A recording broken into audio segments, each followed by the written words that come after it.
अगर 1 मिनट में ली जाने वाली सांसों की संख्या 9 से कम हो जाए तो पेड़ और वनस्पति जो फैला रहे हैं वह समझना हमारे लिए आसान हो जाएगा।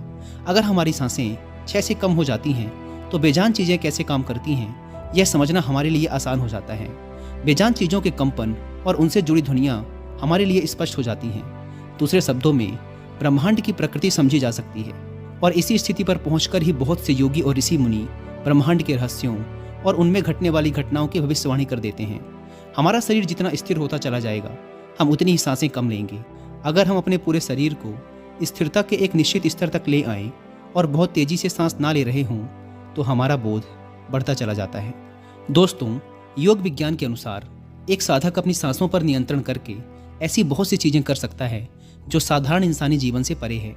यौगिक परंपरा में तो ये भी कहा जाता है कि अपनी सांसों को घंटों तक रोककर व्यक्ति एकदम ही नए मानवीय आयामों का अनुभव कर सकता है।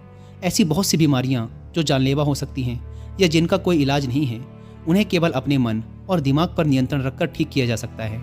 अपनी सांसों पर नियंत्रण करके व्यक्ति एक ऐसी मानसिक स्थिति तक पहुंच सकता है जहां जीवन में आने वाले उतार चढ़ाव उसे परेशान नहीं कर सकते। कुछ लोगों को ये सब बातें बस एक कहानी लग सकती हैं, क्योंकि आमतौर पर लोग ऐसा नहीं करते और कोई भी चीज़ जिस पर उन्हें यकीन नहीं होता उसे अंधविश्वास कहकर नकार देते हैं। लेकिन पुरानी यौगिक परंपराओं का पालन करने वाले लोग ऐसी बातों का दावा करते हैं। उन्हीं लोगों में से एक हैं स्वामी रामा। स्वामी रामा हिमालय की गुफाओं में रहा करते थे। उन्होंने बचपन से ही योग के सीक्रेट्स को प्रैक्टिस किया था। 1970 में स्वामी रामा एक अमेरिकन रिसर्च लेबोरेटरी में गए। अपनी सांसों पर नियंत्रण करके उन्होंने अपने दिमाग और मन पर इतनी निपुणता हासिल कर ली थी कि वो जब चाहें और जितने समय के लिए चाहें अपनी सांस, ब्रेन वेव्स, हृदय की धड़कन और शरीर में बहने वाले खून को भी रोक देते थे। लेबोरेटरी में मौजूद डॉक्टर्स ने स्वामी रामा के शरीर पर रिसर्च की और उन्हें मृत घोषित कर दिया। लेकिन इस अवस्था में भी स्वामी रामा सब कुछ महसूस कर सकते थे और सुन सकते थे। यह देखकर वहां मौजूद रिसर्चर्स की टीम दंग रह गई। साथ ही स्वामी रामा अपने शरीर में अपनी मर्जी से ट्यूमर की ग्रोथ को घटा और बढ़ा भी सकते थे।